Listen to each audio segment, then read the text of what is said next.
Olá, sejam todos muito bem-vindos. Começamos aqui mais uma edição do Eco TV Entrevista, hein? O Eco TV Entrevista, que toda quinta-feira é dedicado ao movimento sindical aqui da região do Grande ABC. Por isso, toda quinta-feira eu sempre recebo aqui diretores, pessoas que estão à frente ali do sindicato dos metalúrgicos de Santo André e Mauá. E hoje é um programa especial. Hoje, excepcionalmente hoje, vamos fazer 1 hora, hein? Hoje 1 hora de assuntos, haja assunto, hein? Por isso, devido a essa 1 hora, hoje eu recebo dois diretores aqui do sindicato. O Sapão, Adilson Torres. Tudo bem, Adilson? Tudo bom, Bessa, é um prazer estar novamente aqui na Eco TV, falando com você e com todos os telespectadores. E o outro é o Osmar Fernandes, também diretor do sindicato. O Osmar não vem com tanta frequência, mas hoje aqui marcou presença. Osmar, muito obrigado, viu? Obrigado a você pelo convite. Eu tive aqui acho que uma vez, um prazer de novo estar aqui.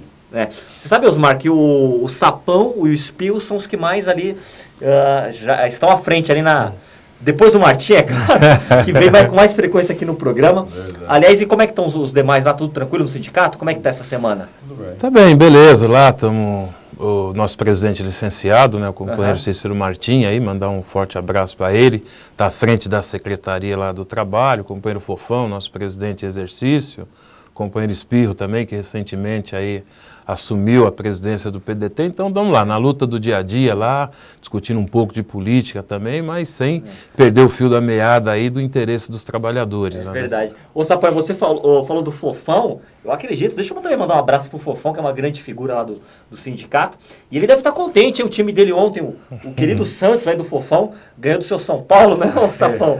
O Fofão deve ter azucrinado hoje vocês lá, hein?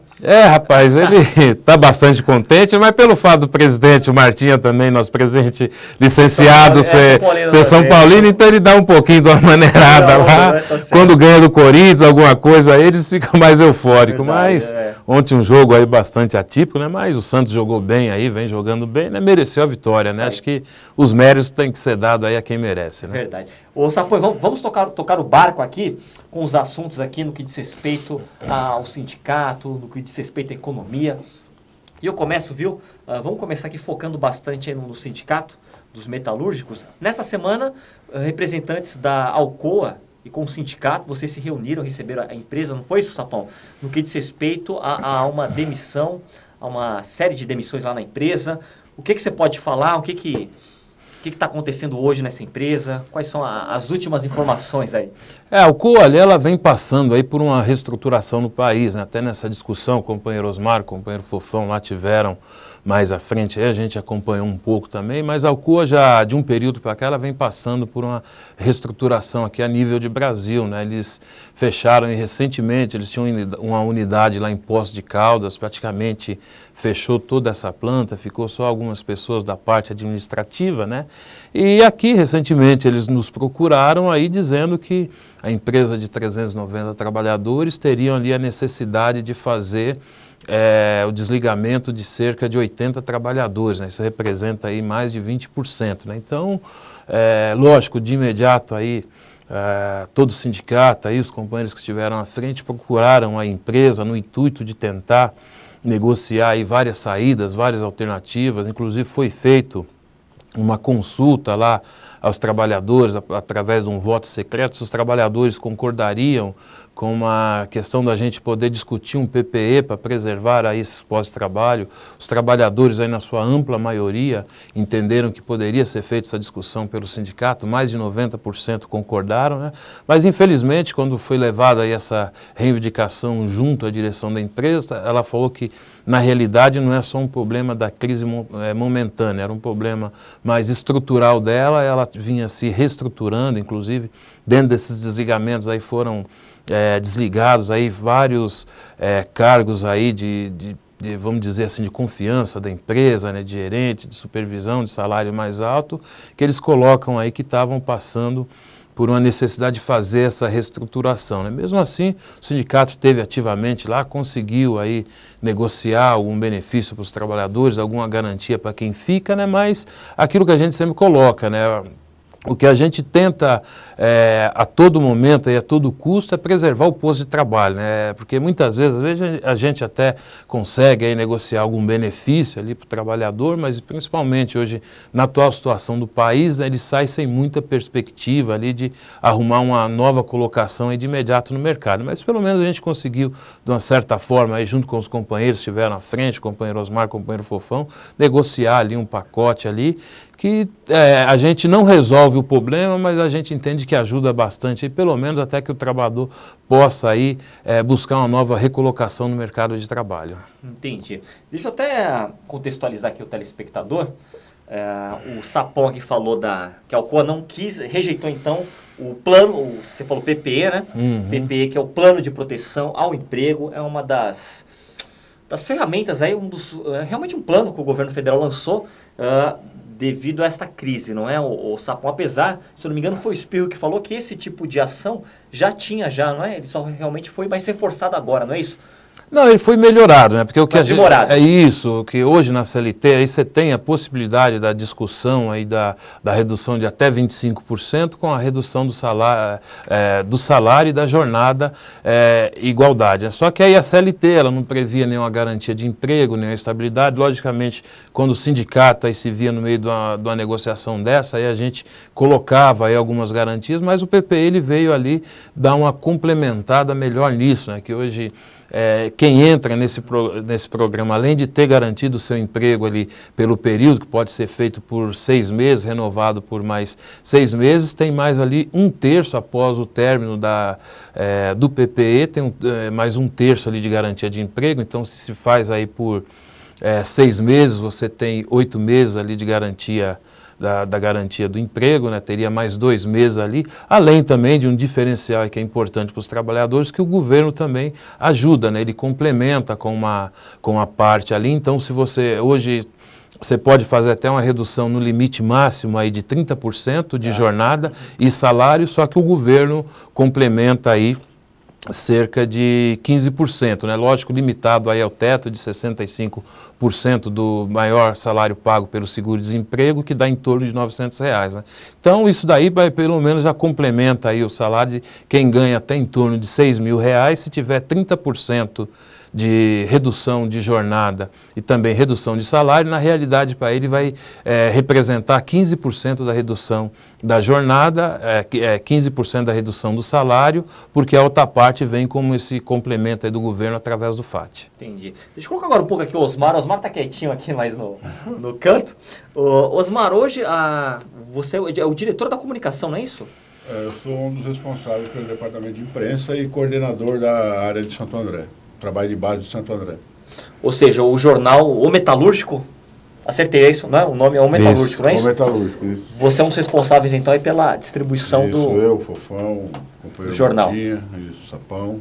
Tá. Ô, Osmar, deixa eu aproveitar aqui, então, deixa eu até puxar aqui fazer aqui uma reflexão com você. Com certeza, layoff, né? Lei de layoff, a suspensão temporária de emprego, PDV. Nessa crise aqui, o jornal está colocando quase toda semana, esses termos aí estão sendo colocados ali na página do jornal. Fala um pouco sobre isso, como é que vocês têm dialogado aí, têm levado essa informação, não é? Tem até um novo termo, agora me fugiu agora, viu, Sapão? Quando parece um corte mais assim, que a suspensão layoff, né? Uhum. Quando você corta mesmo, apareceu outro termo. São tantos termos aí, tudo em inglês, né? Com isso que eu acho até curioso. Como é que vocês têm dialogado isso com a base, Osmar? Como é que vocês têm passado essas informações aí delicadas, não é? Essa questão da crise aí para os trabalhadores. Fala um pouco sobre isso. Bom, na verdade, nós, o sindicato, o nosso papel é sempre no sentido de que não haja demissões, né? Então, diante disso, diante da crise que está aí, né, a gente vem buscando sempre, dialogando dentro da diretoria e com os trabalhadores, no sentido de buscar algo que não seja demissão, tá certo? Então, a gente procura conversar com os empresários para que faça aí, primeiro, né, dê férias coletivas, né, férias para quem já, normais que já tem, né, o banco de horas também, né, uma saída para que você ganhe um tempo para você poder, né, recuperar aí a produção, né? Aí você tem também né, a questão do PPE, que o Sapão acabou de falar, você também. Então a gente tem essas alternativas aí que não seja demissão. Então a gente procura conversar com os trabalhadores, né, e mostrando essas alternativas para que eles não percam o emprego. Porque o trabalhador desempregado, né, ele perde a autoestima, né, já começa a mulher brigar, o filho já pedir a coisa e você não tem. Então, né, o trabalhador desempregado, ele fica numa situação complicada. Então, o nosso papel como sindicato é justamente buscar outras alternativas que não seja a demissão. Isso nós estamos fazendo dentro da nossa diretoria, com os diretores de base, né, nas nossas reuniões da executiva e também reunião plena, e também com os trabalhadores. Nas assembleias a gente está lá tentando buscar uma alternativa para que não tenha demissões. Sim. Em cima disso que o Osmar falou, o Sapão, imagina aquele trabalhador, o Osmar falou bem, né, que está desempregado. Vamos destacar aqui que a pessoa tem pelo menos 6 meses ali, recebeu a multa do Fundo de Garantia, tem o seguro-desemprego, mas passado o 6º mês, a situação começa a piorar, o drama aparece, hein, Sapão? O drama, a pessoa ali às vezes não se vê como pagar as suas dívidas, ou seja, essa conta do desemprego, dessa crise, eu acredito que estamos agora aqui no mês de setembro, está chegando mais forte agora nesse final, caminhando agora para o final do ano, hein, o Sapão? Exatamente, né? Como o Osmar colocou muito bem, Bessa, que a gente procura ali a todo momento, tá procurando os empresários no sentido ali de não demitir, né? Porque é aquilo que a gente fala, como ele colocou muito bem, o maior patrimônio que o trabalhador tem é o seu emprego. Através do seu emprego que ele mantém as suas contas em dias, do salário que recebe, que mantém a sua casa, que faz ali a sua despesa para a sua sobrevivência, e muitas vezes quando ele perde o emprego, aí muitas vezes sem perspectiva de uma nova recolocação, sem dúvida, ele fica bastante ali deslocado. Então tem algumas situações aí, ele tem as próprias verbas rescisórias ali, o fundo de garantia, a multa dos 40%, tem aí o seguro-desemprego, que é por 5 meses, né, são 5 parcelas, né, mas que às vezes se você pegar aí um trabalhador que ganhava R$ 2.500, R$ 3.000, é uma ajuda, mas não vem complementar isso daí, né? Porque o maior salário hoje pago pelo seguro-desemprego é em torno de R$ 1.385, não chega a R$ 1.400, né? Então ele tem que fazer ali uma nova adequação em cima daquilo ali, né? Então, o que a gente tem procurado a todo momento, a todos os instantes aí, é estar dialogando com os empresários, abrindo ao máximo no sentido da gente estar preservando os postos de trabalho. Porque uma coisa é quando você tem uma economia aquecida, onde o trabalhador recebe ali suas verbas rescisórias, às vezes recebe seguro-desemprego, e ele vê uma perspectiva de uma recolocação no mercado de trabalho rápida, né? Hoje, infelizmente, ele não consegue ver essa perspectiva, né? O que a gente também, enquanto sindicato, percebe que está tendo muitas demissões, muitos desligamentos aí, e, infelizmente, nem 10% desses trabalhadores, vamos dizer, aí, nos primeiros 5, 6 meses, conseguem uma nova recolocação, né? O trabalhador, logicamente, ele só tem o salário, que é a sua sobrevivência. A gente até costuma dizer, o salário não é renda, é sobrevivência, né? Seria renda se o salário dele ali sobrasse 20%, 30%, que ele pudesse guardar, investir, mas muitas vezes ele passa apurado ali com aquele salário, pagando as contas, muitas vezes tem que entrar aí num limite de banco que é absurdo, né? Uma taxa absurda, num cartão de crédito, às vezes ele fica esperando ali uma própria PLR para tentar dar uma amenizada aí nessa situação, pagar ali um limite, pagar enfim, um cartão de crédito, né? E quando ele perde essa perspectiva, ele perde o emprego e não tem uma nova perspectiva, sem dúvida nenhuma é bastante preocupante. Pesadelo, né? Sem dúvida nenhuma, né? Isso a gente sabe que gera aí aquele desconforto dentro da família, porque a mulher já começa, vai limpar a casa, o cara está ali, precisa limpar a casa, acha que ele já está atrapalhando. Né? Que o Osmar colocou, às vezes o filho pede alguma coisa, pede um brinquedo, pede isso, aquilo ali, como ele não tem a perspectiva do emprego, ele fala que não dá, né? Então fica difícil. A gente costuma dizer, né? Quando o trabalhador perde o emprego, muitas vezes ele vai no barzinho ali, às vezes tomar o seu aperitivo, vai na mercearia ali, às vezes quando ele está trabalhando, ele chega lá, ele fala, ele quer tomar um aperitivo, mas hoje estou sem dinheiro. Aí o dono do bar ali fala, não, pode tomar aí, você marca, depois você paga. Quando ele perde o seu emprego, o cara sabe, ele já fica meio receoso. Poxa, o cara não está trabalhando, não tem uma renda,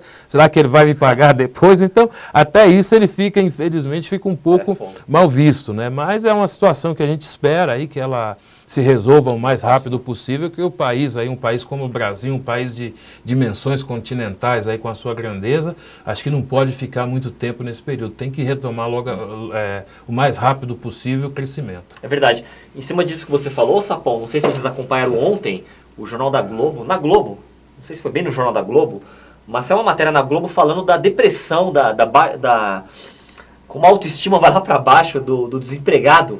Até aí a repórter lá entrevistou pessoas, o cara falou assim, nossa, nem o telefone eu tô atendendo, com medo que é cobrança, né? Já sei que é cobrança, nem o telefone eu atendo, com vergonha, porque realmente ninguém fica numa situação dessa porque quer, não é, o Sapão? É bem isso, então a pessoa é uma depressão, até é algo de saúde mesmo, né? É uma questão muito delicada, a pessoa se vê ali no caos, pô, sem dinheiro, como você disse, nem para tomar um aperitivo, para comprar um brinquedo pro filho, nem para pagar as contas, É aquilo que a gente costuma dizer, né? O patrimônio mais forte do trabalhador é o seu emprego. Então, quando ele vem aquela notícia que ele é demitido, muitas vezes é como ele estivesse pisando num chão firme e de repente aquele chão ali sumisse do pé dele, né? Então ele fica meio desorientado aí. Então a gente vê casos aí de trabalhadores que tem alguns trabalhadores ainda que conseguem ao longo do seu período nas empresas ali, eles se preparar de uma certa forma, né? Vai se estudando, se formando, até pensando numa perspectiva de um dia, se vier perder aquele emprego, tentar ingressar numa nova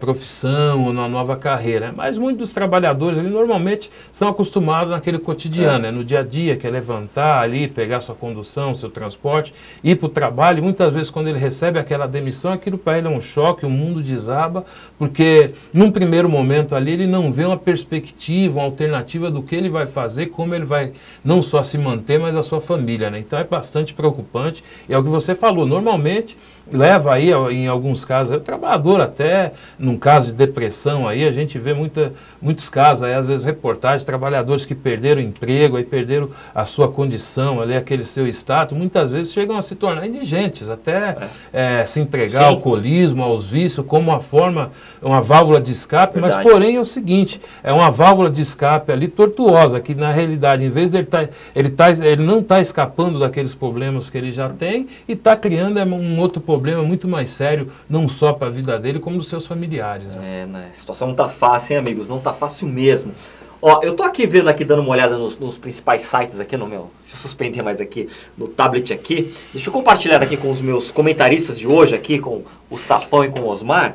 Olha, todos os sites, todos os jornais aqui da região, o Sapão, estão comentando aqui, trabalhadores da Ford decretaram greve hoje. Hoje foi a manchete. Aliás, foi a manchete não só dos jornais aqui da região do Grande ABC, mas de todo o estado de São Paulo, Folha de São Paulo, a própria Globo também comentou que a Ford aí, os trabalhadores entraram em greve devido a essa demissão de 200 funcionários, cerca de 200 funcionários lá na montadora. E o que me chamou a atenção, e eu gostaria que vocês comentassem, é que quando o pessoal do sindicato dos metalúrgicos do ABC, não é, eles comentaram ali que não esperavam, foram pegos de surpresa, porque parece que recentemente a própria Ford contratou alguns trabalhadores numa linha de montagem, passou pouco tempo agora, vem essa demissão.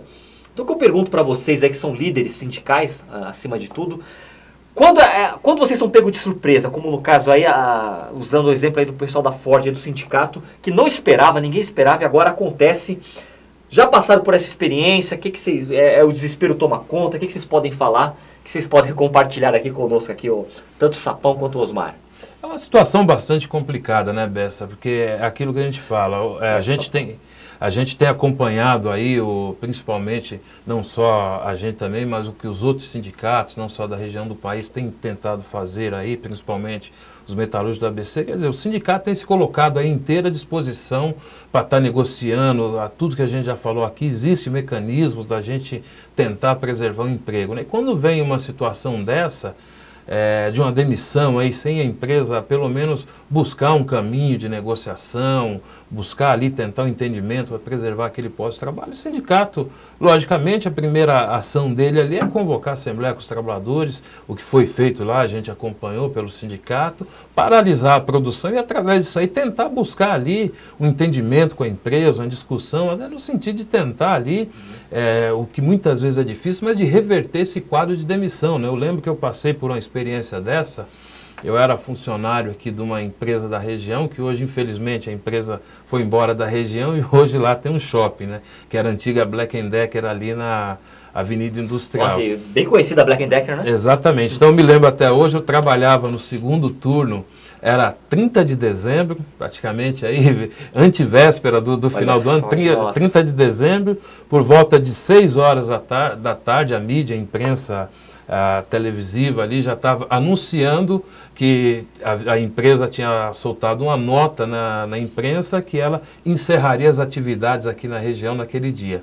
E aí, naquele tempo a gente não tinha muito acesso à mídia, né, à comunicação. Então, não tinha Facebook, não tinha internet. 6 horas ela anunciou o fechamento e nós ficamos trabalhando ali até 10 horas da noite sem saber ali que a empresa, aquele seria o último dia de trabalho e o último dia de atuação. E foi realmente? Foi realmente, a empresa fechou, mudou para Uberaba. Então, numa situação dessa de fechamento é até mais complicado, que aí você não tem nem muito o que fazer, né? Mas quando é no caso aí de demissão, logicamente o sindicato, a primeira atitude ali vai parar a produtividade, vai parar a produção ali, tentar buscar mecanismo aí de negociação com a empresa, ou se não der certo ali as discussões, buscar até intermédio aí uma mediação da Justiça do Trabalho, porque isso caracteriza uma demissão em massa, né, sem a empresa fazer nenhum tipo ali de tentativa, de discussão, de mecanismo ali para que se possa manter aqueles pós-trabalho. Então o que a gente faz ali, paralisa a produção, é o que os companheiros lá também fizeram, e tenta ali, através da produção parada, buscar ali um entendimento e até no sentido de reverter esse quadro de demissão. Entendi.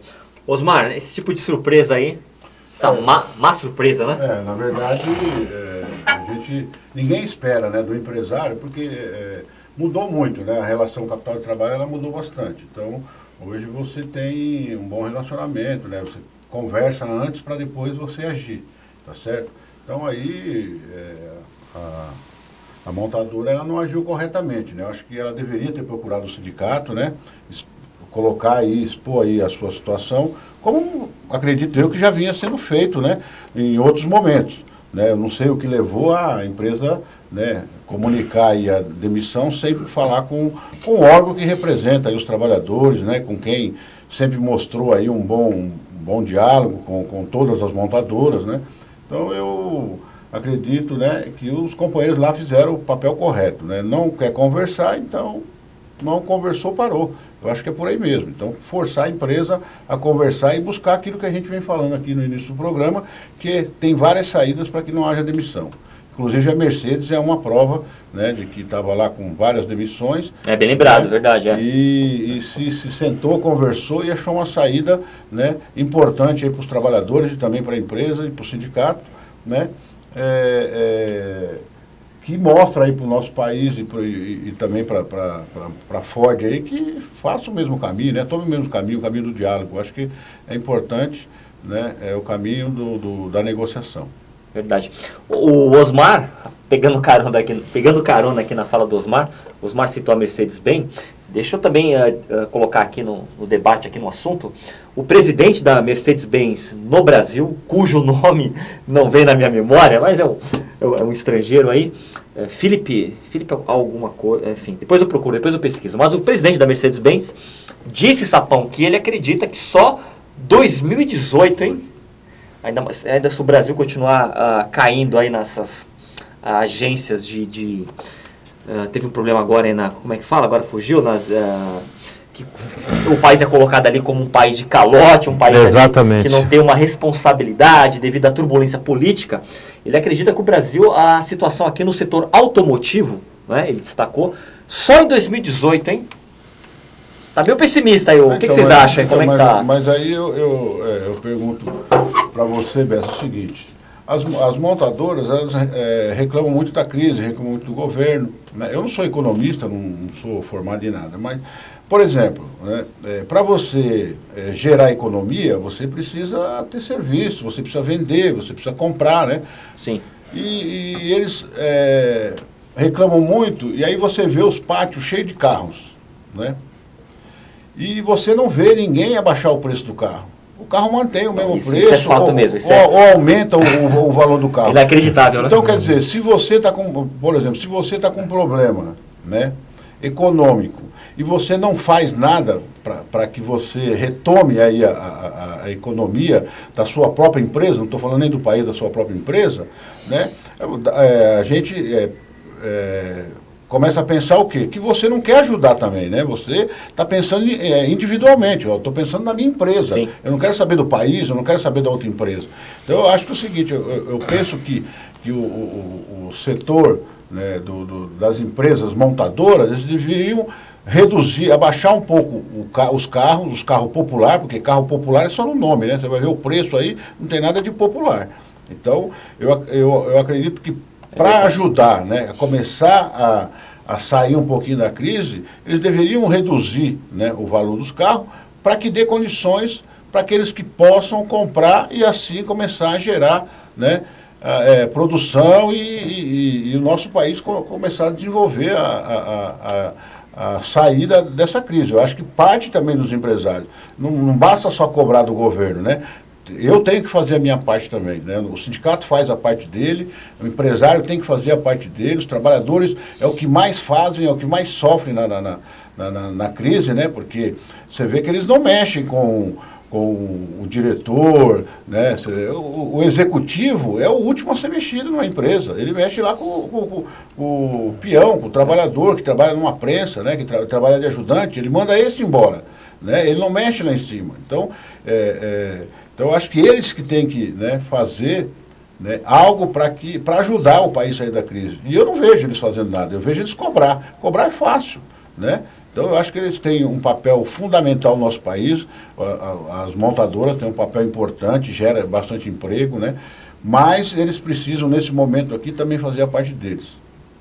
Sapão, você acredita aí que essa crise aí, para melhorar essa crise financeira, essa crise econômica, tem que resolver esse cenário político? Qual a sua leitura, Sapão? Eu tenho certeza disso, Bessa, que primeiramente é o seguinte, porque essa crise, quando você tem uma crise política no meio de uma crise financeira, é diferenciado, que normalmente o país já passou por várias crises financeiras ali e superou, porque normalmente quando é uma crise financeira aquela pontual, você vê o começo, o meio e o fim dela. Então você muitas vezes se programa dentro daquilo, sabendo que essa crise vai durar 5 meses, vai durar 6, vai durar 4, então você tem condições ali, até o próprio empresariado, de se programar dentro daquilo ali. Mas quando hoje a gente tem uma situação de instabilidade no país aí, o que eu costumo dizer, o dinheiro não sumiu, o dinheiro não é fumaça, ele não sumiu, não evaporou, não foi para fora, o dinheiro existe aí. Só que com essa instabilidade política, essa briga que está, principalmente com esse Congresso aí bastante reacionário, o governo não consegue aí fazer uma governabilidade aí, o que acaba acontecendo? O cara que vai investir numa situação de instabilidade dessa, ele guarda o dinheiro. Ninguém vai investir onde o país aí tem essa crise política, toda essa situação, enquanto isso não definir, porque fica aquela situação, vai ter impeachment, não vai ter impeachment, vai acontecer isso, vai acontecer aquilo. Quer dizer, então, num cenário de incerteza desse, sem dúvida nenhuma, o investidor ali, ele retrai, ele deixa o seu dinheiro guardado, ele espera ter uma calmaria para apostar. Então, eu acho que o primeiro caminho de nós resolvermos essa crise que hoje está instalada é resolver a crise política aí. Acho que o Congresso precisa ter mais consciência disso, porque o que eles estão fazendo ali não está levando a nada, e quer dizer, não está levando a nada para eles, mas está levando aí a uma grande situação aí, deixando principalmente a classe trabalhadora aí sem emprego em função dessa crise política. Então, resolver essa crise política, eu tenho certeza que de imediatamente aí o país retoma o crescimento, retoma aí os investimentos e consegue mais uma vez sair dessa situação que hoje se encontra. Concordo, viu, Sapão? Também acho essa questão política aí, o próprio vice-presidente falando ali, colocando em xeque a permanência da presidente, falando realmente, olha, que situação, hein? Uma bagunça, né? Às vezes você não sabe quem é quem, às vezes o presidente do Senado está a favor, às vezes está contra, tudo junto, misturado. Exatamente. Muito... Câmara... É carnavalesco isso aí, hein? Câmara e Senado ali não se entende, parece que está uma disputa num poder paralelo. Você tem aí o próprio vice-presidente que vem para uma articulação política, por ser do PMDB, por você ter as duas casas dentro do PMDB, talvez seria a solução para resolver o conflito, não consegue resolver também, aí acaba saindo, quer dizer, então precisamos aí ter um mecanismo aí de acertar essa situação política. Acertando isso daí, eu não tenho dúvida que o nosso país retoma o crescimento de imediato. Verdade. Olha, eu vou chamar o intervalo. Vou chamar aqui, Eric. Posso ir pra geral, Eric? Coloca nós três aqui, olha lá, hein, olha lá. Trio Parada Dura hoje aqui, né, no Eco TV ABC. Deixa eu lembrar também, antes de chamar o intervalo, continuando aqui na geral, nós estamos com um problema aí com a NET. Estamos fora do ar, hein?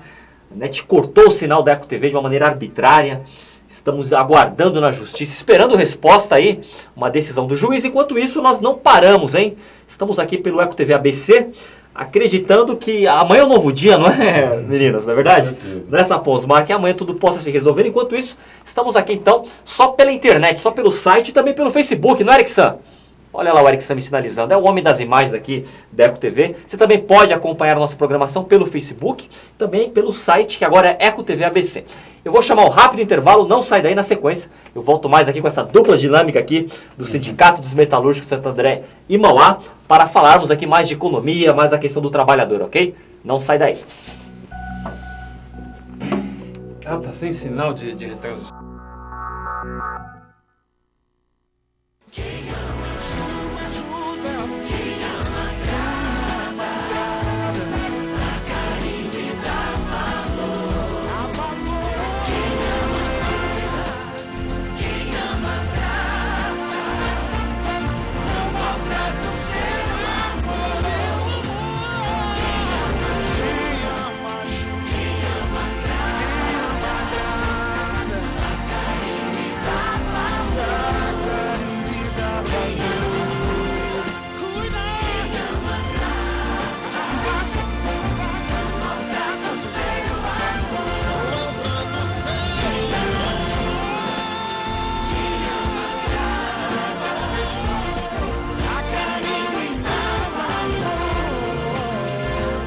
Diga não a essa enorme covardia.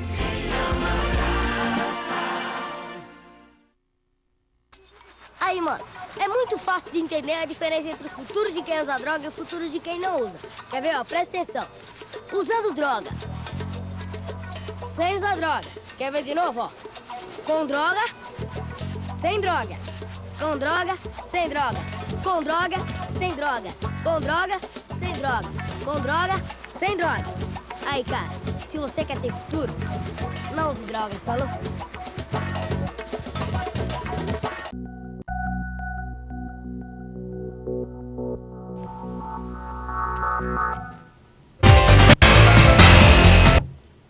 Volto na geral, aqui, ok, estamos de volta aqui. Eco TV Entrevista, hoje quinta-feira, dia 10 de setembro, hein? Estamos aqui pelo Eco TV ABC, por enquanto, aguardando a decisão do juiz no que diz respeito ao canal aqui, que será transmitido à TV comunitária, Eco TV. Então, enquanto isso, tocamos o barco, né? Tem que tocar o barco, né, Osmar? Os problemas aparecem, mas o negócio é tocar o barco, não pode... Tem problema, a gente não sobrevive, tá? Tem que seguir em frente, não é? Tem que ter problema para a gente poder tentar resolver pelo menos, né? É isso aí. São nos problemas, ô Sapão, que tem que mostrar força, não é verdade? Senão não... Sem dúvida nenhuma, se não tivesse os problemas aí seria tudo fácil. E o que eu costumo dizer, às vezes é no momento difícil onde você mais aprende, né? Porque quando está tudo fácil ali, está às vezes um aprendizado ali, porque as coisas se resolvem por si só, né? Então é no momento, às vezes, difícil, da dificuldade ali, é onde que a gente tem que se redobrar e sem dúvida nenhuma você consegue aprender mais. Verdade. Tirar boas lições, né? É isso aí. Olha, falando em momento difícil, deixa eu voltar aqui no assunto que eu abri o programa, até porque nós falamos tantas coisas, são tantos assuntos aqui que temos aqui na ordem do dia para comentarmos, mas eu gostaria de voltar, tocar na tecla da Alcoa, o Sapão Osmar. Então, nós comentamos do problema que teve, da questão das demissões. Agora, eu acredito que não ficou tão bem pontuado, eu gostaria que vocês falassem o que ficou acertado, né? Como é que tá? Serão demitidos? Não serão? Até quando? O que vocês podem falar? O que está acertado hoje com essa empresa Alcoa, que fica em Santo André, não é isso? Isso. É de Santo André, não é? Santo André, na Filipe Camarão. Tá. Bom, na verdade é o seguinte, o Sapão colocou muito bem, né, porque lá a gente acompanha as reuniões, mas né, todos os diretores a gente comunica os diretores, o Sapão participou de reuniões também com os representantes da empresa, né? Então a empresa ela comunicou ao sindicato que ela precisava de fazer até 80 demissões, né? Aí a partir daí a gente começou a fazer reuniões, né, com a empresa no sentido de que não houvesse esse tanto de trabalhadores demitidos, ou até que reduzisse o número de trabalhadores, né, o número de demissão. Então a gente foi buscando aí uma saída, né? Mas a empresa, como o Sapão colocou, ela coloca um problema, né, problema no setor do alumínio, né, que já vem fazendo reestruturação, aí vem fazendo enxugamento o máximo que pode para poder tocar a empresa, e infelizmente lá ela vai fazer até 80 demissões, né? E diante disso a gente buscou aí, né, algo além dos direitos dos trabalhadores. Ficou acertado lá para os trabalhadores que vão ser demitidos, né, de no mínimo 2 salários e no máximo 6 salários e meio, né? E isso depende do tempo de casa com a idade do trabalhador. Então faz uma junção aí e chega até 6 salários e meio. Também ficou acordado 2 meses de convênio médico, né, para o trabalhador. Se tiver na família algum problema, né, por exemplo, a esposa estiver gestante, então a estabilidade encerra quando encerrar todo o período da gestação da esposa. E também, que a gente não estava nesse pacote aí, é a garantia de emprego aos trabalhadores que ficam. Porque, na verdade, nós fizemos, o Sapão colocou, que nós fizemos lá um plebiscito, nós fizemos uma consulta aos trabalhadores, no sentido de negociar com a empresa o PPE, né? E nessa consulta, o pessoal indo lá votar, nós montamos uma urna lá fora, lá na calçada, né? E chamamos os trabalhadores, eles foram votar em massa, e a gente conversava com o outro, e uns têm assim, uma preocupação da empresa fechar, né? Outros não querem o PPE porque falam, pô, já ganho pouco, então ainda vai reduzir meu salário e tal. Então você via vários comentários, né? E outros aqueles preocupados com a empresa. Pô, mas será que vai demitir só isso, ou vai demitir mais? Então você gerou uma instabilidade dentro da empresa, né? Até para você produzir, até o trabalhador, para ele produzir no dia a dia, né, ficava meio complicado. Então a gente pediu aí uma garantia de emprego, então a gente conseguiu, né, negociamos até 31 de dezembro, né, garantia de emprego para todos os trabalhadores, e em janeiro, se caso não der uma melhorada, aí a gente volta a discutir aí o plano de proteção ao emprego, né? Então, isso ficou acertado lá com a Alcoa. Ou seja, então até o 31 de dezembro, época de festa, de Natal, uma época tão importante, não é? Então ali o panetone, ali a ceia de Natal, pelo menos neste final de ano, os trabalhadores ainda estarão ali com seus empregos, o pessoal da Alcoa, então, vão passar pelo menos o final do ano aí tranquilo, é isso? Isso. E aguardar o que acontece em janeiro. Exatamente, porque dependendo como o Sapão falou, a gente está esperando que a economia ela volte, né? Volte a crescer, a crise acabe. Então, quanto mais rápido possível, melhor, né? Então, acreditamos que esse ano encerre, né? Então, estamos sendo bem otimistas, né?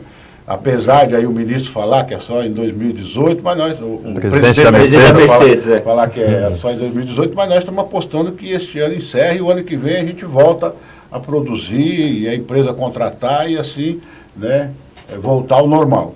Então, pelo menos aí até 31 de dezembro a gente conseguiu aí garantir para os trabalhadores que eles passassem o Natal aí e o Ano Novo tranquilo aí.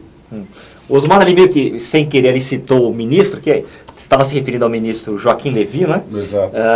Aproveitando, Osmar, já que citamos aqui o nome do ilustre ministro, esses ajustes fiscais, eu gostaria de saber a opinião de vocês dois aí.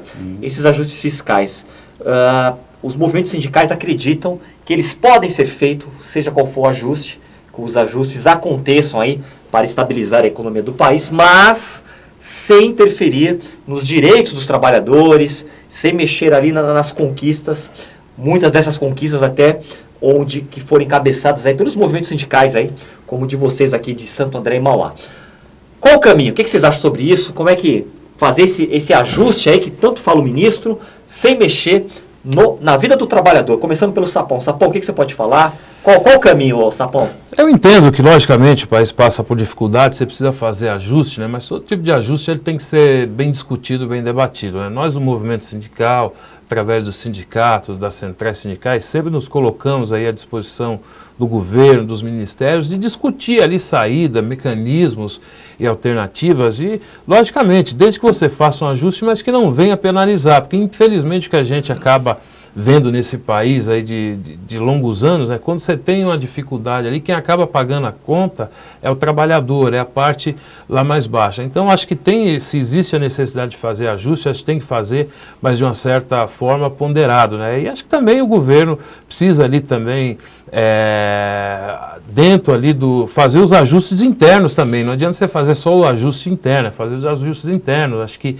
hoje você tem muitos cargos comissionados ali, muita gente ali que às vezes a gente precisa rever isso aí, se tem necessidade de tudo isso. Então acho que tem que fazer um ajuste interno, talvez a adequação de alguns ministérios aí, né? Você tem vários ministérios desmembrados aí, você deve ter um Ministério da Pesca, de repente ele poderia estar englobado ali dentro do Ministério da Cultura, da Agricultura, né? Então você tem várias ali ministérios ali que talvez você poderia ter um enxugamento ali, sem dúvida nenhuma, uma redução ali um pouco dos gastos com o governo, né?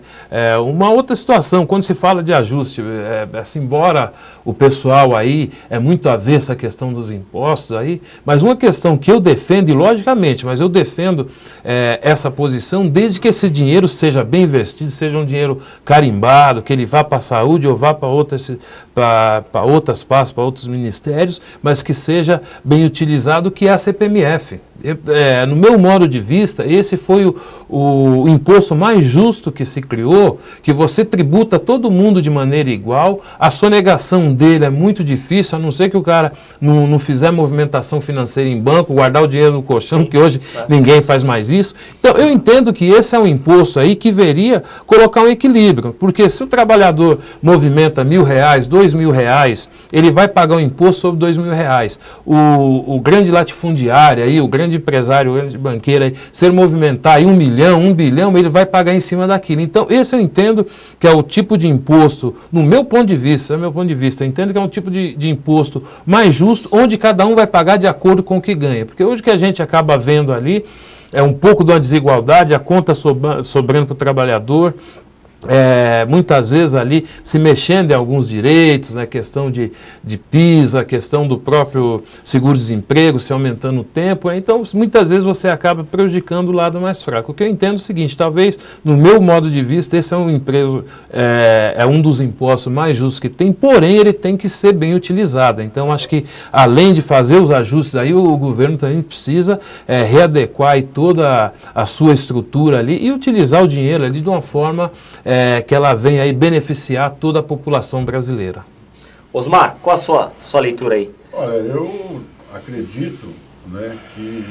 Acredito não, o que a gente vê, né, em todas as crises, o mais penalizado somos nós, os trabalhadores, né? Então eu acho que a gente, né, o governo deveria aí pensar, né, e criar alternativas, né, para tirar, ou...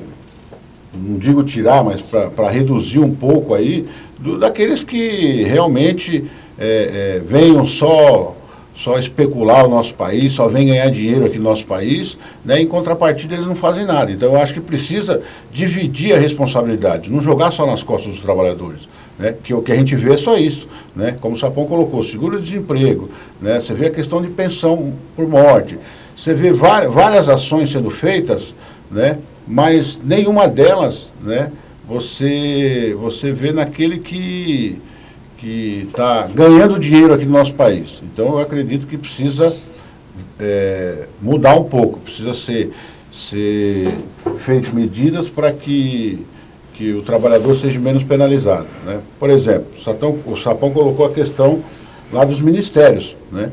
A gente percebe e a gente vê alguns comentários para diminuir os ministérios. O problema são os acordos, né? Os acordos que fizeram, né, para poder ajeitar todo mundo lá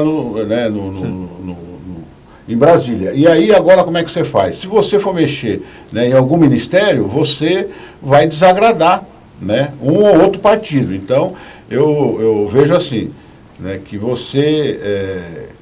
que tanto os ministérios, tanto os ministros, quanto os deputados federais, estaduais, né, os prefeitos, vereadores, né, deveriam se juntar, né, e pensar no país. O problema é que, né, o trabalhador, ele pensa, né, ele procura fazer a sua parte, que é produzir. Ele tá lá, ele entra na fábrica, ele entra lá para produzir, produz com qualidade, né, produz com quantidade, qualidade, e faz aquilo que é designado para ele fazer. Infelizmente, os nossos políticos aí e os nossos grandes empresários, eles pensam neles, eles não pensam em resolver o problema do país, porque se eles pensar no Brasil, a gente sai da crise rapidamente. Então precisa que todos nós, sindicato, né, centrais sindicais, né, todos os políticos aí, sejam vereadores, prefeitos, senadores, deputados federais, estaduais e também lá em Brasília, lá os ministros, pensar numa saída, né, da crise, pensar em conjunto, aí a gente sai rapidamente. Do contrário, se ficar pensando nos grupos que tem, né, grupo do partido A, grupo do partido B, então a gente não consegue resolver. É verdade. É o nosso Brasil, é o país dos ministérios. Vocês lembram que, se não me falha a memória, já tivemos até o Ministério da Desburocratização. Vocês lembram disso?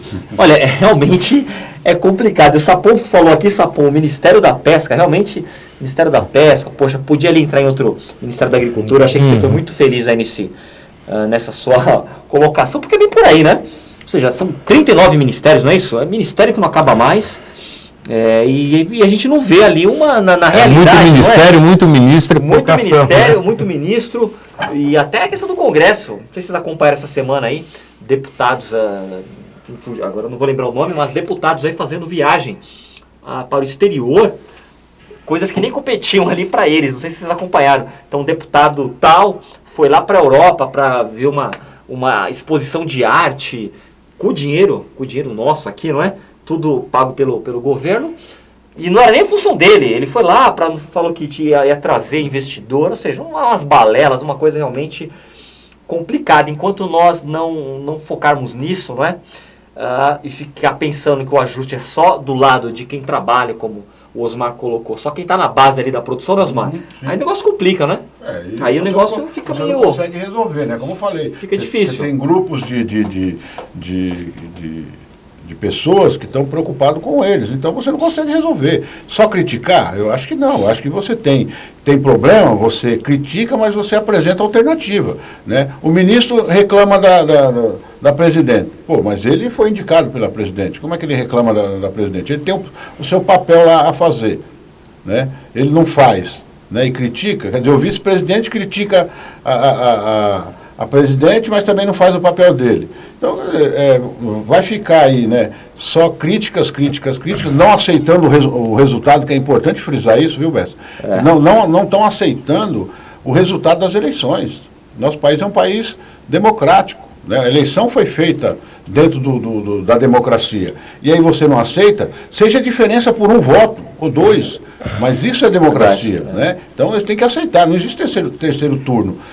O impeachment não é bom para ninguém, independente do partido que estiver lá, né? Então nós temos que pensar para frente, pensar grande, não ficar magoado porque perdeu. Quer dizer, o Sapão é São Paulino, eu sou santista, agora vamos brigar porque o Santos ganhou do São Paulo? Quer dizer, e não vamos tocar o serviço do sindicato, que é o nosso papel? Então acho que nós temos que pensar por aí. Vamos esquecer aqui o nosso problema pessoal e vamos resolver o problema maior, que é o problema do país. Então é isso que eles precisam pensar e colocar em prática. É verdade. Ô Sapão, muito bem colocado aí com o Osmar, essa colocação esse comentário do Osmar. É um fla-flu, né? É meio que ele falou ali, tá... eu só não concordo, eu acho que ele foi um pouquinho infeliz. Aí no exemplo que ele usou, né? Ele poderia usar um outro exemplo aí, mas não esse recente, mas tudo bem. Mas eu vejo que é um pouco disso aí, Bessa. Acho que o que precisa um pouco nesse país também, que nem você vê, a gente comentar aí, um deputado viajar ao exterior para ir ver feira de arte, dizendo que isso vai trazer investimento para o país. Então, acho que o que precisa, o país tem muito dinheiro, acho que o que precisa estancar aí é essa farra, esses gastos desordenados que existem aí, né? Para ter uma ideia, hoje a gente vive num regime democrático, até em função disso você vê pessoas na rua erroneamente pedindo volta da ditadura, fala, poxa, esse país viveu quase 400 anos aí sendo escravizado, né? Ainda com a cultura de escravo, viveu aí um grande período na ditadura militar. Hoje a gente tem aí um país democrático, um regime de democracia, né? Então acho que se tem regime melhor do que o regime democrático, que nos apresente, que até hoje eu não conheço nenhum regime que seja melhor do que o regime democrático. Mas o que eu acho que a gente, o que precisa fazer é ser apurado aí tudo que está sendo investigado, porque parece que a corrupção no país apareceu de 2, 3, 4 anos para cá, e não é. Esse país, infelizmente, ele já é um país que já vinha corrompido há muito tempo, mas o que hoje a gente vê aí é o seguinte, o que hoje está se investigando com autonomia, com isonomia, e está se prendendo. E eu acho que quem rouba, quem desvia dinheiro, desvia recurso público, tem que ser preso mesmo. Lógico, você não pode marginalizar todo mundo, você não pode atribuir isso a um único partido, que vários partidos já passaram pelo poder aí. Houve também denúncias, várias denúncias, e o que infelizmente ocorreu foi que não se investigou a fundo. Eu costumo dizer, às vezes é que nem se fosse uma família grande de 10 filhos, às vezes você tem 7, 8 filhos trabalhadores, às vezes você tem 2 que vai por um caminho tortuoso, que desvia. Então, eu acho que quem faz errado tem que ser punido, quem erra ali, quem desvia recurso público, porque talvez é um dos maiores crimes, quem desvia um recurso da saúde, às vezes está sendo um homicida indireto, que está deixando de investir na saúde. Sim. Às vezes tem uma pessoa na fila de um posto lá, por falta de atendimento, morrendo. Então, acho que isso tem que ser considerado como crime hediondo e tem que ir para a cadeia mesmo quem faz coisa errada. Mas, logicamente, você não pode colocar todo mundo dentro do contexto. Se pune quem comprovadamente fez coisa errada e foi provado, acho que tem que se punir, tem que se apreender os bens, devolver o dinheiro para o país, e a gente tem que seguir, tem que tocar o barco. Em cima disso aí que vocês comentaram, vocês acreditam que o PT, o Partido dos Trabalhadores, está pagando um ônus aí nessa questão dessas bandeiras? Corrupção, é claro que nós acompanhamos o próprio... Eu mesmo, como jornalista, teria várias críticas aqui a fazer a presidente, mas tudo dentro do nosso regime democrático, como vocês colocaram. E também acompanhamos que há outros... Você às vezes vê, nós lemos os jornais, acompanhamos as notícias, há outros partidos citados também. O próprio PP, até se não me engano, até o próprio AS foi citado agora na última questão de Furnas lá, enfim, na cariação que teve lá com o Doleiro, enfim. Vários partidos são citados, mas vocês acreditam que o ônus ele tem caído com essa maior força no Partido dos Trabalhadores? Qual a leitura que vocês fazem disso? Por que vocês acham que o PT está pagando esse ônus? O que você pode falar, começando aqui pelo Sapão? Qual a sua leitura, Sapão? O que você imagina? Eu entendo, porque hoje o que acontece? Porque hoje é o partido que está aí à frente do governo, está à frente da presidência da República, Bessa. O que você falou é muito importante mesmo, da gente lembrar. Você vê várias denúncias, se falaram ali do presidente da Câmara, do Eduardo Cunha, aquilo ali, mas o negócio já deu uma esfriada, já está morno. Nós tivemos aqui a denúncia no metrô aqui de 20 anos, que ninguém se fala mais nada. Quer dizer, então parece que tudo que ocorre de errado, você quer atribuir um partido. Eu entendo o seguinte, acho que todo partido você tem pessoas boas e pessoas ruins, que se punam os ruins, que se tirem ali as laranjas podres no meio dali e que se toque ali. Então, acho que em todo partido onde tem coisa errada ali, tem que se tá tirando esse pessoal ali fora ali, e você tem que estar tocando aí a vida de uma certa forma. Mas você não pode simplesmente criminalizar um partido ou uma legenda da maneira como que está sendo feita. E a gente percebe isso, eu particularmente eu tenho uma visão, eu vejo que isso é um pouco até de revolta da classe média, porque se você pegar aí, principalmente o governo do presidente Lula, aí, onde ele deu muita igualdade ao pessoal, tirou aí cerca de 40 milhões de pessoas na linha da miséria, da fome ali, porque Muitas pessoas hoje vão para a rua, vão pedir volta do militarismo, vão fazer protesto, mas às vezes não sabem o que é passar fome, ou muitas vezes passando vontade, né? Que eu digo, eu tenho um exemplo na minha vida que eu costumo falar para meus filhos, eu falei, graças a Deus, eu vim de uma infância sofrida, eu não passei fome, eu passei vontade. Vontade é você querer querer comer alguma coisa e você não ter condições de comprar, né? Agora a fome é você não ter o que comer. Verdade, né? Então hoje o que a gente percebe é que existe aí uma revolta da classe média e parece que estão pegando essa válvula de escape para querer criminalizar o partido, né? Aquilo que a gente fala, você vê o ódio de algumas pessoas, principalmente direitos aí adquiridos pela empregada doméstica. Antigamente, algumas empregadas domésticas aqui viviam numa situação de semi-escravidão. Ela, às vezes, trabalhava na residência, morava ali, então ela não tinha descanso, era de domingo a domingo ali, muitas vezes acordando 6 horas da manhã para fazer um café da manhã, e muitas vezes o filho da patroa, o filho do patrão, às vezes ia para a balada, chegava 11 horas, meia-noite, queria um lanche ali, ela tinha que levantar e fazer um lanche, então trabalhava 12, 15, 18 horas. E hoje não. Hoje se deu dignidade um pouco a essas classes menos favorecidas.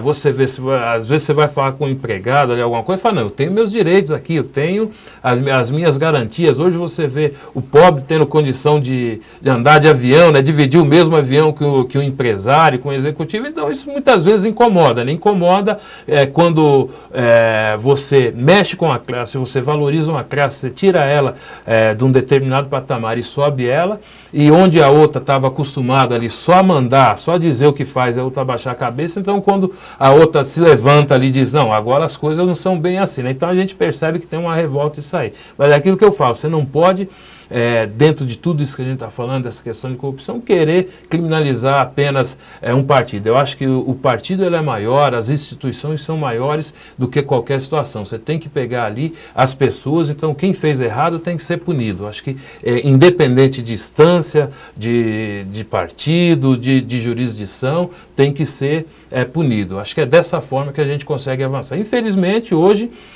tudo se atribui, embora eu nem sou petista, é mais fácil essa defesa, não só do partido, mas do governo.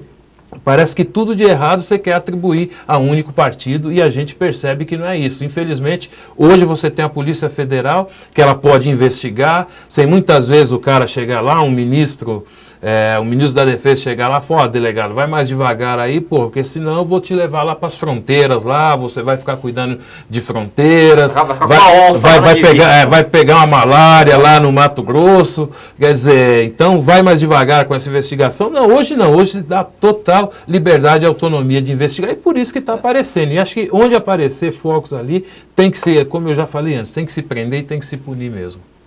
Osmar, olha, estamos caminhando ao final do programa, mas 1 minuto ainda. Sua opinião, o que você acha? Olha, eu queria focar, o Sapão colocou uma coisa importante, foi a questão desses movimentos aí que foi feito aí, e de jovens pedindo a volta da ditadura. Quer dizer, ele nem sabe o que é, ele não passou.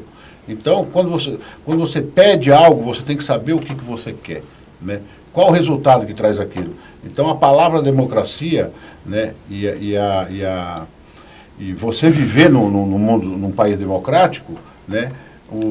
Eu dizia outro dia aí o seguinte, que nós, movimento sindical, partidos políticos e o pessoal da imprensa aí, né, nós temos que bater forte e não esquecer nunca de dizer para aquele jovem, porque hoje quem tem 30 anos, na época da ditadura tinha 10, tinha 15, então ele não viveu, ele não sabe o que é. Então por isso que ele pede a volta, mas ele pede a volta porque alguém está pedindo para ele pedir, né? Porque ele não passou, porque senão, hoje, por exemplo, nós não poderíamos estar aqui nós três, tá certo? Na época da ditadura não poderíamos. Se nós tivéssemos reunido aqui, alguém já teria arrombado a porta e já levado a gente preso.